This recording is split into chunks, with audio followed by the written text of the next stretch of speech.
नमस्ते, मी अश्विनी. साई सौम्य सिस्टर चॅनलमध्ये आपल्या सर्वांचं खूप खूप स्वागत आहे. पहाटेचे बघा, तसं बघायला गेलं तर 4:30 वाजता दिवसाची सुरुवात झाली होती. तर 5 वाजता झाडायला घेतलेलं आहे बरं का. तर बाहेर भरपूर असा अंधार होता. आधी विचार केलं घरातलं सगळं क्लीन करावं, मग नंतर बाहेर यावं. काय होते, भरपूर अशी झाडं झुडपं आणि बाहेर कोण उठलेलं नसते जास्त, त्यामुळे नको वाटते. पण आज महाशिवरात्री ना, मग पुढची जी कामं करायची असतात त्या सर्व कामांना उशीर होतं. स्वयंपाकाचं काय टेन्शन नाही, पण एकादशीचं फराळीचं बनवायचं वगैरे स्वयंपाकापेक्षा जास्त म्हणजे थोडंफार म्हणजे राडाच पडत असतो. सगळ्यात आधी सगळ्यांना महाशिवरात्रीच्या खूप खूप साऱ्या शुभेच्छा. तर आजचं मात्र बघा, उपवास लहानापासून ते मोठ्यापर्यंत सगळे अगदी आवडीने उपवास करतात. हे बघा, भरपूर अशी फुलं वगैरे उमललेली आहेत आणि सकाळचं वातावरण अगदी रम्य, थोडं थोडं घाट छान वाटते, एकदम फ्रेश पण वाटते.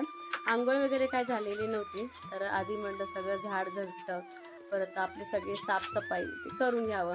तर बऱ्याच जणांचा असा प्रश्न असेल. तर हे बघा, जे दार लावलेलं आहे तिथं आई सई परी झोपतात. आवाजानं उठून ये ना, त्यामुळं दार मी थोडंसं पुढंच केलेलं आहे. तर रात्री थोडंफार मी ना बेडशीट वगैरे झटकत असते. खालचं काय बिलकुल झाडत नाही, झोपेपर्यंत पोरं बरंच आणखीन ना काय टाकलेलं असतं. तर बेडशीट वगैरे पूर्ण झडपून घेतलं आणि आमचं सुद्धा बघा जे काय अंथरूण आहे ते सगळं काढून घेतलं. आज पण ह्यांना खूप लवकर मळायला जायचं आहे. जसं की बघा, 6:30-6 वाजता हे लवकर निघून गेले. तर आपली तुरीचा एक प्लॉट म्हणजे असं धरलेलं आहे परत एकदा. जसं की बघा, पहिल्यांदा रास केली का परत जी म्हणजे वरची जी छाटणी असते आपण कापलेलं, तर तितकेच तेवढे शेंगा लागत असतात. त्याची फवारणी करायची आहे. त्यात बघा, दिवसभर आता सुगीचं वारं आहे ना, खूप वारं असतं आणि फवारणी आता होते की नाही दिवसभराची मला काय माहिती नाही. पण आपली मकाची पण दारं चालू आहेत. 1-2 पाणी आणखीन फिरतील तर 8-10 दिवसात आपली मका पण मोडायला येईल. तर हे पण गडबडीत होते आणि माझं हे साफसफाईचं काम चालू आहे. तर जितकं बघा आपल्याला अंगण झाडे आवडतात, तितकंच आपल्याला काम पण असते. बघा, रात्री म्हणजे रात्र होती, अंधार होता, तेव्हा मी झाडायला सुरुवात केलेली आहे. चांगला दिवस उगवलेले, अजून पण मी झाडतेच. तितकं आपलं झाडायचं आहे. तर सणवार आहे म्हटल्यानंतर सगळं पूर्ण कोणा ना कोणा झाडून काढावं लागतं, तेव्हाच कुठं थोडंसं बरं वाटतंय आणि फिलिंग पण येते, हां बाबा आज हे आहे ते आहे. तर पालापाचोळा बरंच आणखीन पडतंय. तर हेच झाडं ना हिवाळ्यात नकोशी वाटतात, पण परत उन्हाळा चालू झाला की हेच झाडं अगदी सुखदायक वाढतात. मुलं ही सावलीत अगदी खेळू शकतात. आपल्यालाही विसाव्यासाठी बाकीचे म्हणजे थंडगार असं आपल्याला ना झाडं सावली देतात. तर हे बघा, सकाळची जे कचरा वगैरे गोळा केलेला आहे ते सगळं कचरा एकवटलेलं आहे आणि गंगूसंगू पण तिथलं पण बघा, मला वैरण टाकून त्यांचं सगळं तिथली साफसफाई करावं लागते. त्याच्या अगोदर मी वैरण देत असते, कारण रात्री त्यांना फक्त मी मका खायला दिलेलं असतं आणि रात्रभर काही इतकं वैरण नसतं. रात्री जर वैरण टाकलं मग रवंत करणं सोडून देतात. जनावरांना काय कळत नसतं, म्हणतात ना, एकसारखं जर खायला दिलं ना तर एकसारखं ते खातच राहतात, मग रवंत करणं राहून जातं. रवंत करणं अगदी महत्त्वाचं आहे जनावरांसाठी. तर हे बघा, शेळ्यांचं सगळं आवरून घेतलं. तर परी जर रांगोळी घातली आहे अगदी ना, कलर बिलर वापरून भली मोठी रांगोळी काढत असते. तिथलं आधी सडा वगैरे मारून घेतला, आंघोळ झाली. तर आंघोळीच्या म्हणजे जी काय भांडी आहेत ना, ते सगळे भांडे मांडायचे चालू आहेत रात्रीचे. तर भांडी मांडून घेतली का एक काम कमी होतं. कधी कधी भांडी मांडून घेते, कधी कधी नाही. गडबड असेल तर लागत तसे भांडे घेते. आणि परत जेव्हा सईपरीचं सगळं आवरलं, शाळेची डबे त्यांचं आवरून झालं, मग भांडे मांडत असते. म्हटलं आता सईपरीला पण सुट्टी, सगळे झोपलेले होते, तर चला म्हटलं भांडे पण सगळं मांडून घ्यावं. तर वेळेनुसार मी भांडी मांडून घेत असते. तर चहा पण ना भांडी मांडलं की लगेच ठेवत असते. तर चहा प्रेमी आहे आम्ही. चहा घेतलं की फ्रेश वाटते. आधी काय इतकी मी चहा घेत नव्हते, पण इथल्यांच्या म्हणजे सवय लागली मला. तर आईंचं इथं चुलीला पोतारा द्यायचं चालू आहे. म्हटलं आता काम चालू करायच्या अगोदर निवांत चहा असा प्यावं. तर आज विचार केला मी, जे काय आपलं मॉर्निंग रुटीन आहे महाशिवरात्रीचं, सुरुवातीपासून तुमच्याशी शेअर करावं. तर इथं अभिषेक करून घ्यायचं चालू आहे महादेवाला. तर हे बघा, गेल्या वर्षीच मी माझ्याकडनं दगडी मूर्ती होती, बरेच ताईंची अशी कमेंट होती की दगडी मूर्ती बदल बदल बदल. जेव्हा ना मी श्रावण महिन्यामध्ये सुकाचारला गेलो होतो, ते 3 खरसुंडी जवळच आहे, तर तिथे गेलो होतो ना, तर अगदी आवर्जून अशी मी हिना महादेवाचं पिंड घेतलेलं आहे. फ्रेश छान वाटतंय. पितळेची मूर्ती घे, पुतळेची मूर्ती घे, अगदी आवर्जून मी घेतलेलं आहे. अभिषेक केलाय दुधामध्ये ना, थोडंसं फुलं आणि दूध इतकंच मी घेतलेलं आहे. आणि ना विभूती पण लावून घेतले महादेवाला आणि अष्टीगंध, आणि मी स्वतःला सुद्धा लावलेलं आहे विभूती. तर भरपूर अशी फुलं होती बागेत, तर बऱ्यापैकी मी फुलं तोडून आणले, बऱ्यापैकी झाडावरतीच ठेवलेले आहे. तर महाशिवरात्र म्हटलं का नाही बेल लागतो, तर बेल का नव्हतं माझ्याकडे. तर आपल्या मळ्यामध्ये ना बऱ्यापैकी ना असं जे हे फूल आहे ना, तर हे फूल आहे धोत्राचं फूल. एरवी जर आपण खुरपायला गेलो तर खूप त्रासदायक हे रोप आहे, तुम्हाला मी सांगते. ते एक शेतकऱ्यालाच माहिती आहे. पण महाशिवरात्रीच्या वेळेस सोमवारी श्रावण महिन्यात हे फूल अगदी महत्त्वाचं आहे. आपल्या रानामध्ये 12 महिने भेटतं. मग मी ह्यांना कालच सांगितलेलं होतं, यांच्या लक्षात सुद्धा राहत नाही. त्यामुळं देवपूजा करून घेतलं. म्हटलं चला लागलंच उंबरठा पूजन करावं. माझ्यापेक्षा जास्त उंबरठा पूजन सईपरीलाच खूप आवडतं, आणि मलाही उंबरठा पूजन करायला खूप आवडते. आणि इतकं फ्रेश वाटतं ना, खूप फ्रेश. लकी इतकं मागं लागलं ना माझ्या मागं. मी जे काय करते त्याला काय वाटायला लागले का माहिती, मागून मला थोडासा त्रास देत होता. तर दूध घेतले, हळद घेतले, आणि हे घेतले बघा मध. गोमूत्र काय माझ्याकडे नाही आहे. तर छान लेपन करून घेतलं, हळद कुंकू लावून घ्यायचं, स्वस्तिक काढून घ्यायचं, आणि छान अशी रंगीत रांगोळी काढून घ्यायची. तर जी नकारात्मक शक्ती असते, तर अगदी मनापासून म्हणजे मी तर म्हणत असते बाबा जे काय आहे ते बाहेरच्या बाहेर जाऊ दे. जी पॉझिटिव्हिटी चांगली शक्ती आहे ते आत येऊ दे, आणि कायम माझ्या घराचं रक्षण कर. आणि जेव्हा मी उंबरठा पूजन करते ना, अगदी सरळ पांडुरंगाचं ना फोटो आहे. तर खरं सांगू का, त्या फोटो जरी नजरवर गेली त्या फोटोवरती नजर जाते, आणि खरंच खूप मनाला भारी वाटतं. मी जेव्हा उंबरठा पूजन करते असं वाटते की मी पांडुरंगाचीच पूजा करते. आणि खरंच उंबरठा पूजन केलं तर छान वाटतंय. आणि तुळशीला पण थोडंफार आज खूप छान मी सजवलं आहे. भरपूर अशी फुलं येतात ना स्वस्तिकची. तर परी म्हणाली की वाव आहे, किती छान वेली घातले तुळशीला. रांगोळी मात्र परीनेच काढलेले, मी काय रांगोळी काढलेले नाहीये. तर अशा पद्धतीनं माझी आज महाशिवरात्रीची पूजा झाली. आणि सईपरीचं उपवास आहे म्हटलं की थोडंसं मला आरी पडावं लागतं. बघा आता शेवटी लहान मुलं आहेत, तर थोडं भूक लागते. दररोज तुम्ही भाजी चपाती किती खा, मागं जर लागलं तर त्यांना भूक नसते. किती नाना प्रकारचे पदार्थ करतो, पण जेव्हा ना उपवास असतो त्यावेळेस थोडीफार भूक लागते. मोठ्यांना लागते, छोट्यांचं तर काय सांगावं तुम्हाला. तर खिचडी करण्यापेक्षा थोडं काहीतरी वेगळं करावं म्हटलं. साबुदाणा अगदी हलकं असं भाजून घ्यायचं, आणि ते साबुदाणा ना मिक्सरच्या भांड्यामध्ये तुम्ही बारीक करा, किंवा गिरणीमध्ये बारीक करा, कसंही करा. मी मिक्सरच्या भांड्यामध्ये बारीक केलेलं आहे. मनी प्लांटला ना आणल्यापासून एक पान चांगलं छान असं ना फुटले, भारी वाटतंय. हे बघा अशा पद्धतीचं पीठ तयार करून चालू आहे माझं. तर चुलीवरती ना बटाटे आणि रताळ दोन्ही एकत्र शिजवले. वेगवेगळे शिजवण्यापेक्षा म्हटलं एकत्र शिजवावं, थोडंफार वेळ पण वाचते. तर लागलंच इकडं म्हटलं जे का आपण म्हणजे आपलं कुरडईला गहू भिजत घातले ना, खपली गहू, त्याचं पाणी काढणं चाललंय. तर आज मला चिक काढायचं आहे. तर गहू आहे ना खूप छान असं भिजलं गेले, लगेच आपल्याला समजतं. हात घातले की फेस येतो, किंवा हात लगेच बुडतो. गहू व्यवस्थित भिजला गेलाय. आणि चेक करायचं झालं तर थोडंसं गहू फोडायचं, आतून दूध येतं. तर लागलंच बघा पटकन कपडे धुवावं म्हटलं. आपलं साबुदाण्याचं जे काय आपल्याला बनवायचंय ते बनवायच्या अगोदर ताक पण करून घेतलं. शक्यतो एकादशीच्या दिवशी आणि सोमवारी लोणी कडवत नाहीत, पण पोरांसाठी दुपारी लस्सी म्हणून मी ताक केलं होतं, आणि फ्रीजमध्ये लोणी ठेवून घेतलं. हे बघा साबुदाण्याचं इतकं पीठ काढलेलं आहे, आणि 2-3 बटाटे घेतलेला आहे आवडीनुसार. त्याच्यामध्ये बारीक चिरलेली म्हणजे वाटलेली हिरवी मिरची आणि मीठ. तुम्हाला किती पाहिजे तेवढं तुम्ही बटाटा घेऊ शकता. तर आधी बिना पाण्याचं बघा एकसारखं ना बटाटा, हिरवी मिरची, मीठ आणि आपलं पीठ तिन्ही चारी एकत्र करून घ्यायचं आहे. आणि विशेष म्हणजे ह्याच्यामध्ये वरी घातलं तर पण चालतंय, पण शक्यतो सकाळच्या वेळेस वरी खात नाहीत. महाशिवरात्रीच्या वेळेस उपवास सोडल्यासारखं होतं, म्हणून फक्त साबुदाणा आहे. तर थोडं पाणी घालून सगळं मळून घेतलेलं आहे मी. मळून घेतल्या माझं इकडं करणं चालू आहे. तर सेप अगदी व्यवस्थित येत नाही, मी तुम्हाला आधीच सांगून ठेवते. तर मी काय करते, एक वाटी किंवा एक प्लेट घेते, हवी तेवढी पोळी लाटून घ्यायची, आणि प्लेट किंवा वाटीने आकार काढून घ्यायचा आणि तुपात किंवा तेल लावून तुम्ही ह्याला शेकू शकता.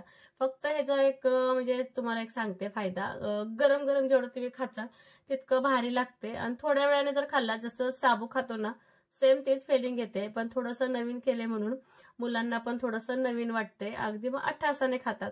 म्हणतात ना एकादशी दुप्पट खाशी. तर बरेच ताई म्हणाले की ताई तू म्हणजे उपवास निरंकार करायचा असतो, खाऊन पिऊन का उपयोग. मला सांगा, आता तुम्ही काय वाईट मानून घेऊ नका. आता तुमच्या घरात छोटे बच्चे, लहान मुलं किती जरी नाही नाही म्हटले, जर ते जर उपवास केले तर त्यांना आपण नाही म्हणू शकत नाही ना. मग त्यांना खाण्यासाठी काय तर करावंच लागतं. आणि त्यांना केलं की आपण खातोच की. निरंकार म्हणजे का आपण बिना खाता पिता पाणी पिता करतो का? अशक्य आहे. साबुदाणा का होईना तुम्ही करून खातच असाल. तर मग मला मुलांसाठी तर करावंच लागणार आहे. दिवस मोठा आहे, आता उन्हाळ्याचे दिवस आहेत, भूक लागते. तर त्या चपाती बरोबर खायला साबुदाण्याच्या हे बघा, फक्त तेल आणि हिरवी मिरची बटाटा मीठ फ्राय करून असं रबरबीत असं बटाटा केलंय. तुम्ही नुसतं सुद्धा खाऊ शकता ना अण्णा. आणि मग तिचे आई वडील नाही त्यांचं भूक करायला कुठे गेले म्हणून ही गेले पोरांच्यावर महादेवाला लहानपणी वय वाडेगावच्या. आणि मग हुडकून आल्यावर मग काय मारायला वडील काय बघ अण्णा मार खाल्ले तर अण्णा सुद्धा नाही. वडील लाड करायचं नाही, लाड करायचं ना. लाड करायचं. हे बघा सगळे महादेवाला जायसाठी तयार झाले. आईरावर म्हणलं पांढरी साडी घाला. हिचं थोडं थोडं ह्यात पांढरा आहे म्हणून सईनं घातलंय. होय, तुम्हाला माहित नव्हता का? अरे बापरे. थांबा की आई, आत्या शाबू हलवायला त्या तात्यांना शाबू हलवायला लागले ते आत्या. हा मग नाही केलं अजून खायचे तात्यांना. हा पाण्याची बॉटल पण घेऊया. हे बघा सगळ्यांचं फराळ पण झालं, देवाला नैवेद्य पण दाखवले. सईपरीचा उपवास आहे. तर पलीकडचे सासूबाई जे आहेत ना, छान छान द्राक्ष दिले होते, संपले आता. सईपरी आत बाहेर खात होते. तर लोणी काय कडवायचं नसते, पण लस्सी मुलं आता केलेत म्हटल्यानंतर बघा पिण्यासाठी दुपारी म्हणून ताक पण केले होते. आल्यानंतर पेतील. आता पांढरे साडी घातले, महादेवाला जायचं आहे. काय नाही हवं हेच कळे ना. फुलं घेणार आहे मी आणि हे बघा हे फळ घेणार आहे. हे तर हे फळ महादेवाला चालतंय आणि बेल अजिबात नाही. आणि परीने फुलं आणलेलं आहे. आणि इतकी गर्दी असते ना, हे सगळं करायला सुद्धा तिथे वेळ मिळत नाही. पटकन दर्शन घ्या आणि पुढे चला. तर अशी पांढरे फुलं घेतलेले, महादेवाला आवडतात ते स्वस्तिकची फुलं घेतले.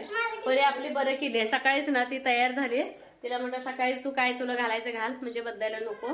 तर म्हणजे तुला सासवांना घेऊन चालले म्हणजे अशी पण आता आपण चाललोय तसं पण चाललोय. तर त्यांना घेऊन जावं म्हटलं. तर 2 सासवा आहेत, तर त्यांचं आवरा लागले. त्यांचं आवरलं की लगेच पटकन जाऊन यायचं का नाही परी. आणि ते परीचं एक टेन्शन, माझ्या मैत्रिणीचे घर खूप आहे, तिथं मैत्रिणी येतेल का आई, मैत्रिणी येतेल का आई. होय का. आणि खूप छान मंदिर आहे बरं का ते. एरवी असं नदीमध्ये जर पाणी असेल ना, अजिबात तिथं म्हणजे जाता येत नाही. आता पाणी नसते काय नाही, व्यवस्थित जाता येतंय. आता आई बघा मी तर गेले 2-4 वेळा आणि आई अजून एकदा पण गेले नाही. ते आई म्हणते त्या की कधीच गावात सांगते ते आई. तर चला त्यांचं आवरलं की पटकन निघू आपण महादेवाला. थोडस ना साखर पण घेते आणि दक्षिणा पण घेतलेले ओवाळायला. शक्यतो कोण नारळ फोडत नाही, कोण असंच ठेवतात. तर आता तिथे गेल्यानंतर बघू. मागच्या वर्षी आम्ही नारळ फोडलेला, कारण की बरेच जण बघा नारळ फोडलेले दिसलं, त्यामुळे आम्ही नारळ फोडलेलं होतं. तर ते ब्लॉग टाकलेलं आहे बघा, जुनावाला बघा तुम्ही. सगळं एका कॅरी बॅग मध्ये घेणार आहे. आमच्या दूध पण घेऊन जातात, पण आपलं थोडंसं लांब जायचं, त्यामुळे म्हटलं नको ताटपीठ घ्यायला. चुकून टाकले काय नाही होत, मोडत नसतं उपवास. मी पिऊन दाखवते. त्याला काय केलं दीदीने एवढं छान सरबत. हा अगं नाही काय होत ग बाई. जा दे जा. पिऊन बघितली का, टेस्ट करून बघितली का. नाही असं ते जा जा, काय होत नाही, सगळे आपलीच आहे ती. जावा. घरातनं 12 वाजता आणि जायला आम्हाला आता 1:30 वाजत आले. तर घरी असं कोण कोण पण आलं होतं आणि ज्या माझ्या सासवा येणार होत्या त्या काही कारणामुळे आल्या नाहीत. तिथं पण जाऊन आलो आम्ही. थोडा उशीर झाला म्हणजे त्यांच्या नातेवाईकाला कुणाला तर बरं नाही आणि त्या तिकडे गेल्या, त्यामुळे राहिलं. तर आई वगैरे आम्ही सगळे चाललेलो आहेत. दरवेळेस कसं गाडीवर जात होतो आणि आईला न्यायची खूप इच्छा असायची. आणि तिथं म्हणजे कसं रिक्षा किंवा काय जात नाही, त्यामुळे गाडीशिवाय काय पर्याय नाही. पण ह्या वर्षी बरं वाटतं ना, आजी येते सोबत परे. तर ह्या वर्षी जरा बरं वाटतं. एवढंच की ऊन एवढं वाटेल ना, भर उन्हात आम्ही चालले. तरी पण तिथं गर्दी असणार आहे. खूप छान असं मंदिर आहे. परीचं गेल्या वर्षी तिथं पिकनिक घेते. 10 रुपयात पिकनिक गेलती ते फुकट गेलती बरे आता पण कुंभारवाडा का कुठेतरी आहे कुंभारवाडा म्हणे तिथं परीची उद्या सहल चाललेली आहे. तर चला आता तुम्ही ऐकलं ना आईच्या म्हणण्यातून म्हणजे बोलण्यातून जेव्हा अण्णा लहान होते जेव्हा त्यांचे वडील रागावले होते तेव्हा अण्णा रुसून ह्या मंदिरात आले होते म्हणे. तर ह्या गोष्टीला 60-70 वर्ष झाली ह्या गोष्टीला. मग ते आईंना आठवलं तेव्हापासून आईंचं ना ह्या मंदिरात पहिल्यांदा येणे आहे. तसं जर बघायला गेलं तर मला खूप वाईट पण वाटलं आणि आनंद पण वाटलं. चला आईंना म्हणजे त्या गोष्टीची किती पाठीमागं गेल्या आई. तर मी गेल्या वर्षी आम्ही सारखं म्हणायचो आपण येतो कर आईंना आणायचं होतच नाही कारण की हे अशा ठिकाणी मंदिर आहे तिथं कुठली रिक्षा बस वगैरे जात नाही. तुम्हाला सांगू का नारळ इतके महाग झालेत ना मी तर आश्चर्यचकितच झाले. तर एक नारळ बघा 30 रुपयाला अगदी छोटं असं मोठा नाही काय नाही खूप महाग असेल नारळ झालेला आहे. बापरे उन्हाळ्यात किती महाग होईल कारण उन्हाळ्यामध्ये नारळाचं पाणी ना आटण्याची भरपूर शक्यता असते. मग दुकानदाराचं किंवा शेतकऱ्याचं नुकसान होतं ना मग काय होते माहिती का मग त्यावेळेस नारळ महाग लावतात. तर आताच इतकं महाग आहे. सकाळी भरपूर अशी गर्दी होती. आम्ही गेलो होतो दुपारी तुम्हाला मी कारण सांगितलंच आहे. जे आम्ही 2 सासवांना घेऊन यायचं होतं त्यातल्या एका सासवांचं म्हणजे अर्जंट नातेवाईक म्हणजे खूपच असं त्यांना बरं नव्हतं ते अचानक गेले. मला पण खूप वाईट वाटलं ते जाईपर्यंत आम्ही थांबलो. आणि विशेष म्हणजे बघा आत्या म्हणजे आमचं म्हणजे त्यांचं पण थोडंसं आवरायचं होतं त्याची थोडी खिचडी बनवायची होती तोपर्यंत आम्ही पण तयारून बसलो. त्याही तयार झाल्या पण जेव्हा फोन आला त्यांचाही मूड ऑफ झाला. बघा शेवटी कसं आहे माहितीये का तर ज्या त्या कारणामुळे त्यांना जावं लागलं. तर इतकी भयंकर गर्दी होती पुजारी काका सांगत होते.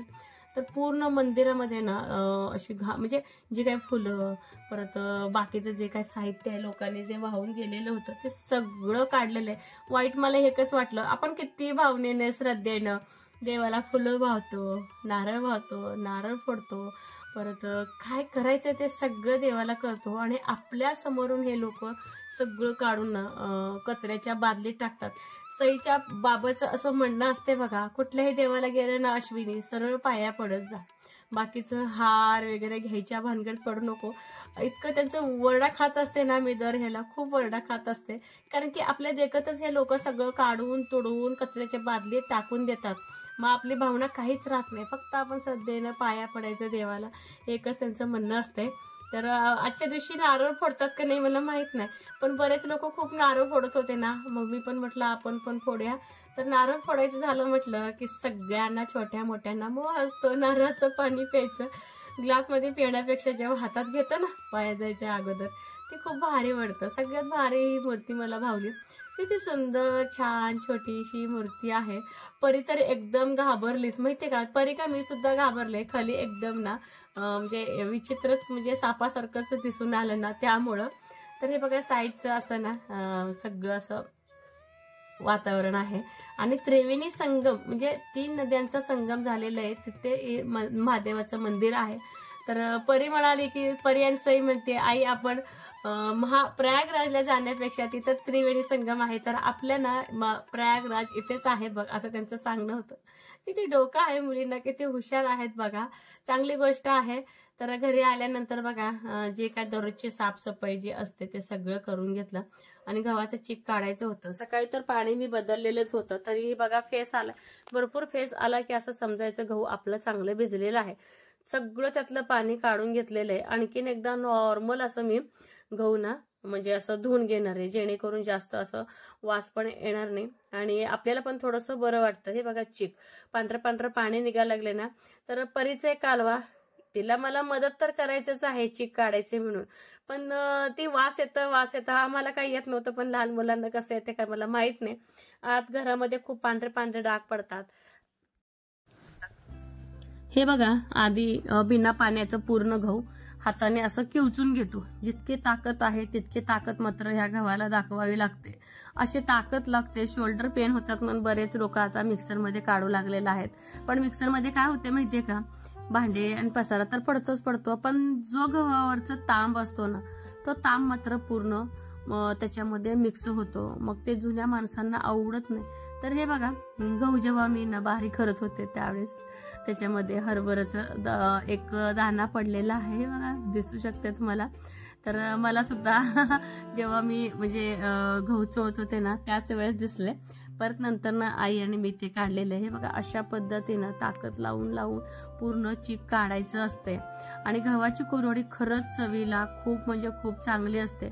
तर मी बघा 4 दिवस भिजवलेला आहे. आता कालचा परवाचा ज्यांनी ब्लॉग बघितला नाही त्यांच्यासाठी सांगते, कारण डायरेक्ट चीक काढताना मी आजच्या ब्लॉगमध्ये दाखवले ना. तर 3 दिवस गहू भिजवले, चौथ्या दिवशी काढलेले. दररोजच्या दररोज पाणी बदलत राहा. आणि हे बघा असं गच्च पिळून पिळून ह्याला प्रॉपर 2 माणसं लागतात. एकट्याचं काही काम नाही. एकट्याला येऊ शकतं पण थोडी आपदा होते. दुसरा माणूस जर आपल्याला ना असं मदतीला जर असेल तर पटकन काम होऊन जातं. जसं गव्हाचं चीक काढेल ना तसं वरून पाणी वाटायला पण लागतं ना. तर खरंच आईंची मला खूप म्हणजे खूप मदत होते.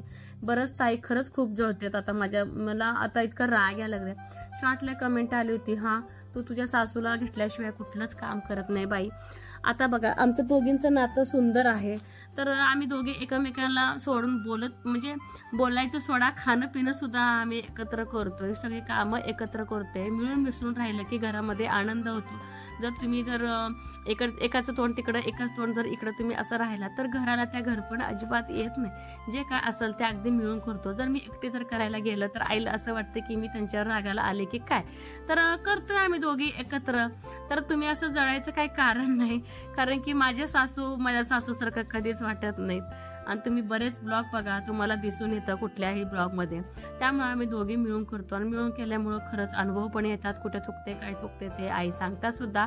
एक डोकं लढवलंय मी, मॅशरच घेतलेलं आहे मी. मॅशरनं जे काय दुसऱ्यांदा चिक काढतो ना, मॅशरनं पूर्ण दाबून घेतलेले. तुम्ही पण असं ट्राय करा, खूप लवकर असं होऊन जाते. तर हे माझ्या युक्तीनं मी काढलेलं ही युक्ती. तर तांब चिटकतं ना चाळणीला, त्यावेळेस काय करायचं, बरेच जण गोडेच तेल लावतात. मी तर म्हणते मिठानं तुम्ही चोळून घ्या, पटकन असं निघून जातो तांब. अजिबात चाळणला वगैरे चिटकत नाही, अडकत नाही. आम्ही अशा पद्धतीने बघा चिक काढत असतो. प्रत्येकाची हीच पद्धत असते. तर सोजीच्या गाळणीनं शक्यतो गाळून घ्यायचं. एखादा सुद्धा गव्हाचं ना शीत जाऊ द्यायचं नाही. काय होतंय परत जेव्हा आपण पीठ शिजवतो आणि जेव्हा आपण कुरवड्या घालायला जातो त्यावेळेस मात्र ना ते अडकतं ना त्याच्यामध्ये, कुरवड्याच्या साच्यामध्ये. मग आपल्याला खूप अवघड होऊन जातो. हे बघा अशा पद्धतीने चीक निघाले. ह्याच्यामध्ये ना आता 90% पाणी आहे, पण परत उद्या हे पाणी पूर्ण निघून जाते.